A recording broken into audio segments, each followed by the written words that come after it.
नमस्कार दोस्तों, स्वागत है आपका इन्वेस्टिंग दर्पण की एक और नॉलेजफुल वीडियो में। और आज इस वीडियो में हम देखेंगे माजागॉन डॉक शिप बिल्डर्स लिमिटेड को और देखेंगे कि स्टॉक मार्केट में इन्वेस्टमेंट के हिसाब से यह स्टॉक कैसा दिखाई देता है। बात करें माजागॉन शिप बिल्डर्स लिमिटेड की तो यह डिफेंस सेक्टर से जुड़ी हुई कंपनी है और आपको स्क्रीन पर दिखाई दे रहा होगा यह सबमरीन और वॉरशिप और वेसल्स के बिजनेस में है और यह डिफेंस सेक्टर से जुड़ी हुई एक शानदार कंपनी है और यह गवर्नमेंट अंडरटेकिंग कंपनी है। तो जानेंगे इसके बारे में कि यह स्टॉक इन्वेस्टमेंट के हिसाब से कैसा दिखाई देता है और क्या इस समय इस स्टॉक में इन्वेस्ट किया जा सकता है या नहीं। तो बने रहिए वीडियो में। अब बात करें माजागॉन डॉक शिप बिल्डर्स लिमिटेड की तो इसका मार्केट कैप 26,000 करोड़ रुपए दिखाई दे रहा है। कह सकते हैं कि एक लार्ज कैप स्टॉक है और इसकी करंट प्राइस को अगर हम देखें तो 1289 रुपए है और इसके हाई और लो को देखें तो हाई इसका 1342 रुपए रहा है और लो इसका 247 रुपए रहा है। तो कह सकते हैं कि इसके करंट मार्केट प्राइस को अगर देखा जाए तो यह इसके हाई के आसपास ही ट्रेड करता हुआ दिखाई दे रहा है और बीते दिन भी इस स्टॉक में 3.43% की अच्छी खासी तेजी रही है।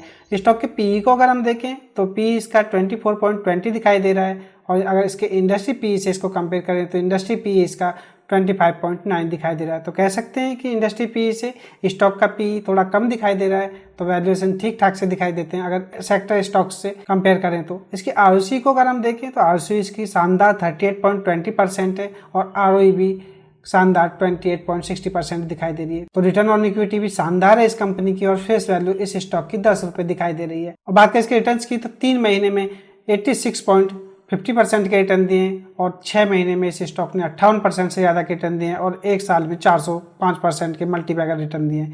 और एक रिटेल का क्या होता है, बस वह पैनी स्टॉक को देखता रहता है कि कोई पैनी स्टॉक मिल जाए, कोई 1 रुपये का या 2 रुपये का शेयर मिल जाए और वह उस स्टॉक में इन्वेस्ट कर लेता है और फिर बाद में यही रोना रहता है कि स्टॉक मार्केट में पैसा नहीं बनता है और पैसा डूबता है। लेकिन आप दोस्तों बात करें माजागॉन डॉक की तो आप देखिए इसके रिटर्न्स को 3 महीने में 86% से ज़्यादा के रिटर्न है। और क्या चाहिए, स्टॉक मार्केट में कहते हैं कि पैसा नहीं बनता, पैसा बनता है अगर आप अच्छे स्टॉक्स में इन्वेस्ट करते हैं। बात करें माजागॉन डॉक की तो ओवरव्यू अगर हमने इस कंपनी का लें तो इसने शानदार परफॉर्म किया है रिटर्न्स के मामले भी और इसके फंडामेंटल भी काफ़ी अच्छे दिखाई दे रहे हैं। स्टॉक वैल्यूएशन के हिसाब से भी काफ़ी अच्छा है। और अगर इसके Q4 के रिजल्ट्स को देखा जाए तो 2079 करोड़ रुपए की सेल्स करी है मार्च 22 में और प्रीवियस क्वार्टर से देखा जाए तो ये बड़ी हैं। और बात करें ऑपरेटिंग प्रॉफिट की तो दिसंबर 22 में जहाँ 296 करोड़ रुपए था, मार्च 23 में 211 करोड़ रुपए रह गया है। तो कहा जा सकता है कि इनके operating profit quarter and quarter basis के हिसाब से गिरे हैं। और बात करें नेट प्रॉफिट की तो दिसंबर 22 में जहाँ 337 करोड़ रुपए था, मार्च 23 में यह भी घट करके 318 करोड़ रुपए हो गया है। तो कहा जा सकता है कि इनके नेट प्रॉफिट भी गिरे हैं। तो यह बात भी आपको पता होना चाहिए। और अगर बात करें ईयर ऑन ईयर बेसिस के हिसाब से परफॉर्मेंस की तो सेल्स 7,827 करोड़ रुपए की रही हैं और मार्च 22 से अगर कंपेयर करें तो जहां 5,733 करोड़ रुपए थी तो इनमें काफ़ी अच्छी खासी जंप देखी जा रही है। और ऑपरेटिंग प्रॉफिट को अगर हम देखें तो 442 करोड़ रुपए से बढ़कर के 798 करोड़ रुपए हो गया है, जो कि शानदार गिरो हुआ है। और बात करें नेट प्रॉफिट की तो ईयर ऑन ईयर बेसिस के हिसाब से प्रॉफिट डबल हो चुके हैं, जो कि 586 करोड़ रुपए से बढ़कर के 1,073 करोड़ रुपए हो गए। तो कंपनी की ईयर ऑन ईयर बेसिस के हिसाब से परफॉर्मेंस शानदार रही है। थोड़ा Q4 के हिसाब से कंपनी थोड़ा वीक नजर आ रही है, लेकिन यह नहीं कहा जा सकता कि यह कंपनी खराब हो गई है। बात करें बैलेंस शीट की, रिजर्व्स को अगर हम देखें तो रिजर्व्स इनके पास 3,976 करोड़ रुपए हैं। तो कहा जा सकता है कि कंपनी के पास रिजर्व्स काफ़ी अच्छे दिखाई दे रहे हैं। और बात करें बोरिंग की तो वह मात्र 6 करोड़ रुपए है।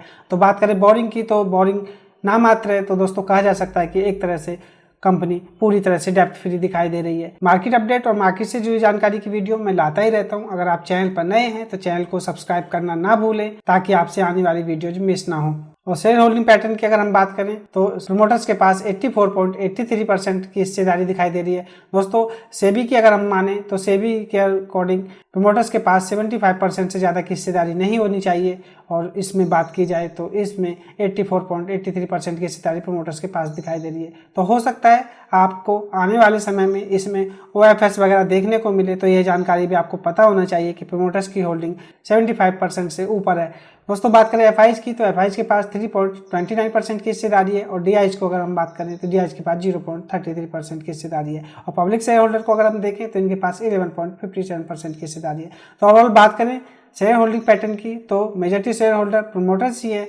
और अब चार्ट पर भी देख लेते हैं कि चार्ट पर आखिर ये कैसा दिखाई दे रहा है। तो दोस्तों बात करें इसकी चार्ट पर तो चार्ट पर यह स्टॉक इस समय काफ़ी दौड़ चुका है और काफ़ी मजबूत नज़र आ रहा है। और उसके करंट मार्केट प्राइस को अगर हम देखें तो इसका करंट मार्केट प्राइस लगभग 1289 रुपये के आसपास दिखाई दे रहा है। और इसके 5 दिन की मूविंग एवरेज को देखें तो 1253 रुपये है और इसका 9 दिन का EMA 1227 रुपये रहा है और 13 दिन का EMA 1194 रुपये दिखाई दे रहा है। 21 दिन के EMA को देखें तो 1130 रुपये रहा है और 50 दिन का EMA 981 रुपये रहा है और 100 डे का EMA 872 रुपये दिखाई दे रहा है। 200 डे के EMA को देखें तो यह 752 रुपये है। और अगर बात की जाए इसकी तो यह इस समय अपने सारे मूविंग एवरेज से ऊपर ही ट्रेड करता हुआ दिखाई दे रहा है। और इसकी MACD को देखें तो इसकी MACD भी सिग्नल लाइन के आसपास ही आकर के रुक गई है। और दोस्तों इसके बार्स को देखें तो ये बॉटम लाइन से नीचे की तरफ बढ़ते जा रहे हैं। तो कहा जा सकता है कि इस स्टॉक में आने वाले समय में आपको थोड़ी बहुत गिरावट देखने को मिल सकती है। इसके RSI को देखें तो RSI भी इसकी ओवरबॉट जोन के आसपास दिखाई दे रही है, जो कि 72 के आसपास है। तो हो सकता है आपको इस स्टॉक में आने वाले समय में थोड़ी बहुत गिरावट देखने को मिले। और जिस तरह से यह स्टॉक बीते दिनों भागा है उस हिसाब से कहा जा सकता है कि इस स्टॉक में थोड़ा बहुत प्रॉफिट बुकिंग आपको देखने को मिल सकती है। तो आपका सवाल होगा कि आखिर इस स्टॉक में अब इन्वेस्टमेंट किया जाए या नहीं, और इन्वेस्टमेंट किया जाए तो वह क्या लेवल से आनी चाहिए। तो दोस्तों मैं आपको बताना चाहूँगा, मैं जो यह जिग-जैग कर रहा हूँ इसका 50 डे का EMA है, जो कि लगभग 981 रुपये के आसपास दिखाई दे रहा है। तो आपको अगर यह 981 या 1000 रुपये के आसपास दिखाई देता है तो आप इस स्टॉक में बाइंग कर सकते हैं।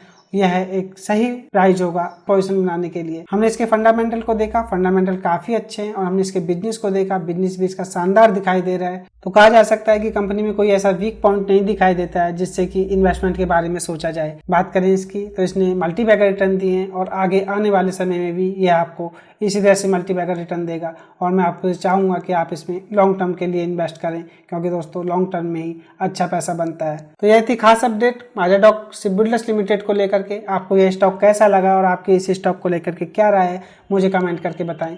और अगर आपको वीडियो अच्छी लगी हो तो वीडियो को लाइक करें, शेयर करें। और आपने चैनल को सब्सक्राइब नहीं किया है तो चैनल भी सब्सक्राइब कर लें। मैं मार्केट अपडेट और मार्केट से जुड़ी जानकारी की वीडियो लाता ही रहता हूं। तो चलिए मिलते हैं फिर किसी नई वीडियो में, तब तक के लिए नमस्कार।